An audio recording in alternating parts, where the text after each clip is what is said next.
Parce que c'est l'accueil qui fait d'accueillir convenablement. Alors, être capable, on va le noter, être capable d'accueillir aussi. Avec tout ce que le mot accueil.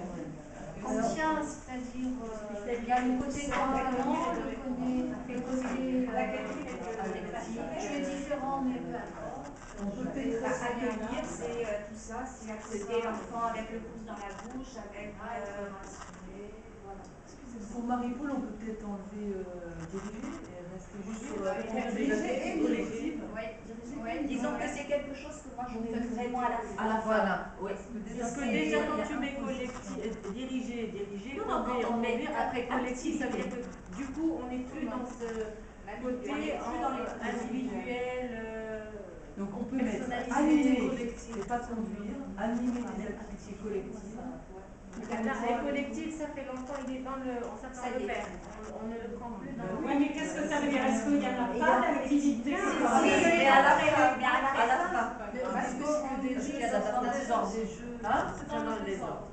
Oui, c'est dans le désordre. On accepte le désordre. Oui, l'essentiel c'est qu'on c'est bon. On accepte le désordre. Très bien. D'accord. Allez, madame, dis-moi ton prénom, excuse-moi, parce qu'on s'appelle tous par notre prénom ici. En fait, l'exercice est un peu difficile dans le sens où on part de livrer l'enfant et on va arriver à des implications pédagogiques.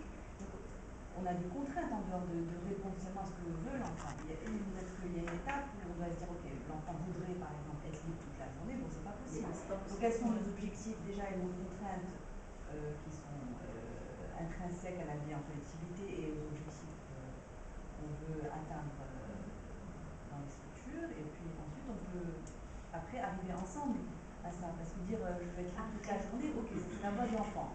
Maintenant la voix de l'adulte, c'est bon, je peux le laisser libre à certains moments. Quand est-ce que c'est plus bénéfique pour lui de faire autre chose que d'être libre à 100%, et ensuite arriver à... Moi, ce que j'entends à travers ce que dit Selma, c'est qu'il faut être capable d'organiser le temps. Voilà, c'est ça. C'est pas incompatible avec en respectant le rythme de l'enfant.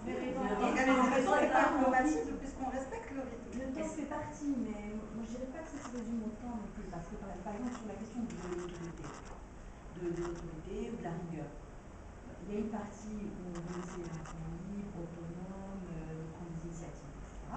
Mais on veut aussi leur donner des notions de discipline et de règles. Donc ça touche pas tellement au temps, c'est de doser en fait à quel moment est-ce que la discipline est bénéfique, à quel moment est-ce qu'elle est... En fait, vous mais respecter les règles, en fait, quelque part, c'est grandir et les enfants aiment grandir, ont envie de grandir. Voilà, quelque part, on ne va pas à l'encontre complètement du désir de l'enfant parce qu'ils aiment bien quand on leur donne des devoirs, quand ils commencent à avoir des devoirs, ils sont fiers. Ils sont contents d'avoir des devoirs. Je pense que. Maintenant, on fait scolaire, voilà. Non, à la fin du préscolaire. Je vois par rapport au déroulement du cours, d'accord? Il me semble donc très important que dès le départ, l'éducatrice sache observer les enfants. Ça. Mais il me semble qu'avant de conduire des activités dirigées, ça je suis tout à fait d'accord, puisqu'il y a quand même il y a des objectifs, il y a un programme, voilà. Mais il y a toute cette prise en charge qui me semble importante. Donc être capable d'accueillir, être capable de supporter de la pagaille. Tu vois, alors j'ai une proposition. Il me semble que là on est en train de toucher du doigt deux choses. On est dans les capacités intrinsèques de la personne, donc la capacité d'observation, d'écoute, d'accueil, de compréhension. Et ça, c'est fondamental. Je crois que c'est ça qui va fonder.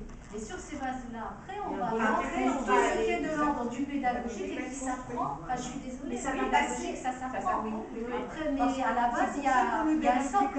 Mais ça va venir tout seul si on a su créer le climat de confiance. Non, ce que je veux dire, c'est que dans notre façon, je me plaçais du point de vue de Brigitte, dans la façon de le noter, il y a peut-être un volet personnel, un volet compétences intrinsèques de la personne, ensuite ses compétences techniques et pédagogiques, et après dans l'institution.